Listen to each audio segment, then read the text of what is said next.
So, hello again. It's Annie from Counselling4Yeovil, and just touching in base with you. Really, we've had 2 weeks, nearly 3 weeks of this situation. The novelty has well and truly worn off, if there was any, and we're all having to dig a bit deeper now. So, I don't know about you, but over the last few weeks, I think most of us will have had some times when we feel as if we're coping really well, other times when we're awake in the middle of the night with anxiety, or when we've really hit a low and are not coping very well at all. Times when we've got grumpy and irritated with the people who are in the house with us, and times when we felt quite lonely and the strangeness of the situation has got to us.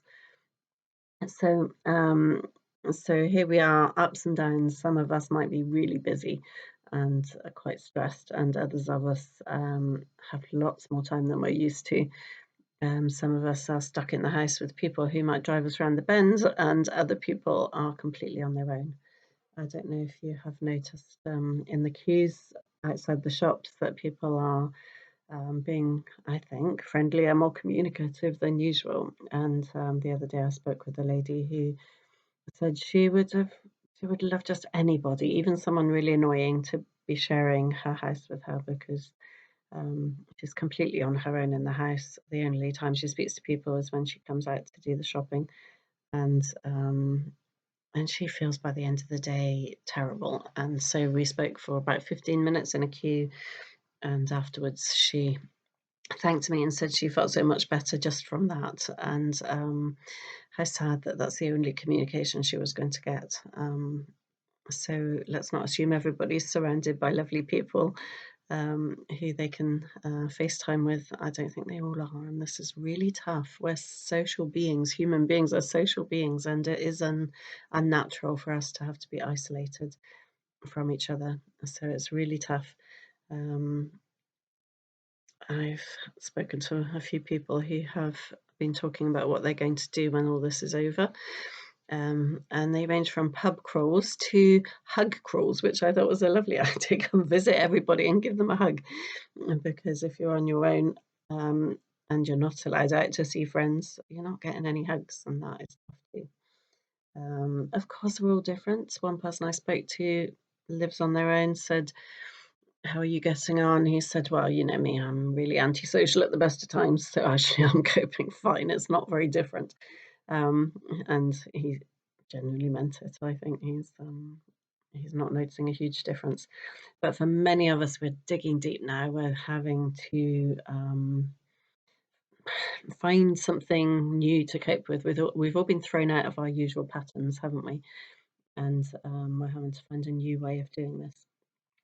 So people who are suffering a bit from depression, or who are feeling quite low, it's tough. It's really tough by the end of the day. You have been feeling low, to have not been able to do a lot of the things you might normally do to help you get through the day, and to feel a bit as if you're going mad on your own by the end of the day, doing things that you don't feel motivated to do, and without feeling there's any purpose in doing them. It's really difficult for people who are anxious. It's hard waking up in the middle of the night and having all this extra anxiety on top of what you normally carry. It's really tough. For people with relationship problems, being stuck in the house, not being able to get out and do the usual things that you do, go to work and so on, puts extra strain on relationships. So those of you who saw the last vlog that I did, I'm told they're called vlogs. I wasn't quite sure. There were suggestions in there, and maybe you've tried some of them, and I know very, very kindly people have got back to me to say some of them have really helped. If you were expecting that they would make you feel happy, as we often expect in our society these days, then you might be disappointed. You might be thinking, well, I still don't feel happy. Because actually, no, we don't always feel happy, but this is when we need those things most, actually, now, when we have to really dig deep and do the things which will keep us mentally and emotionally okay, even though, no, it isn't easy, and we might well not always feel happy. One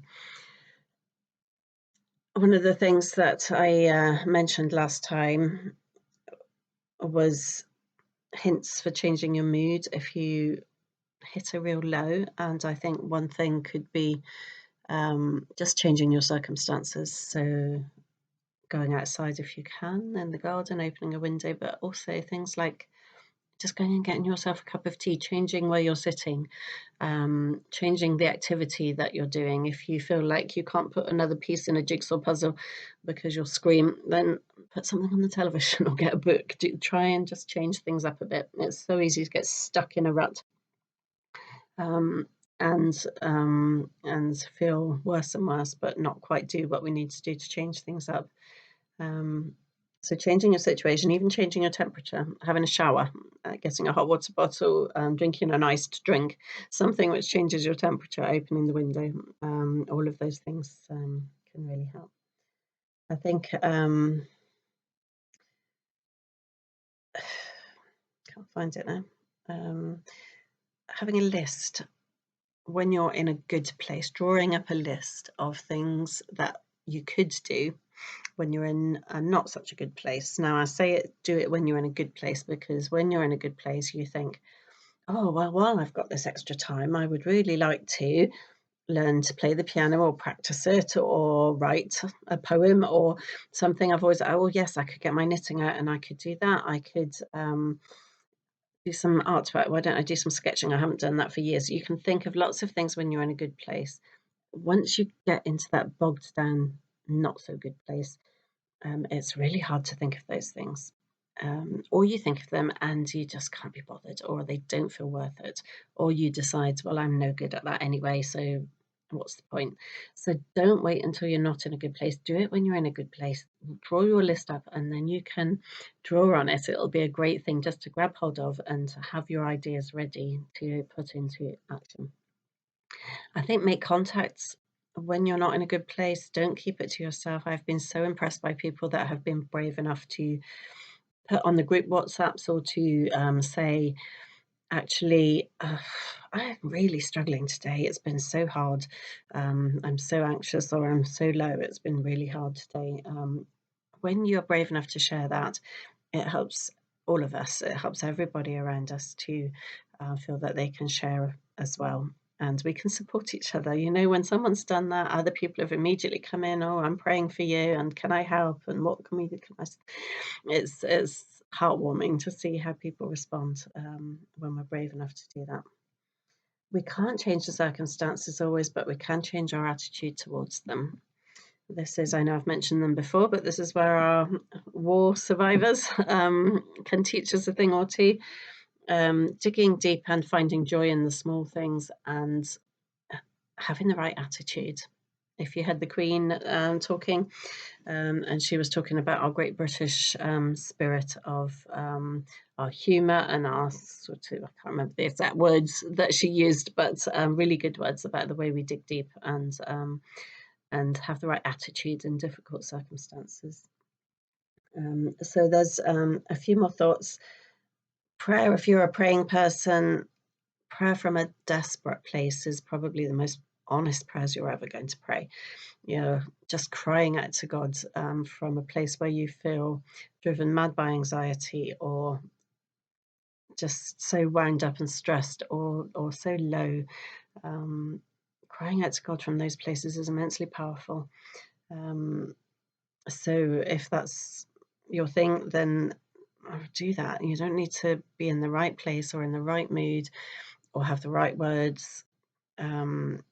Just be honest with God. Just tell him how you feel. It's what he wants. He's our Father, and that's what he wants. So let's do that as well.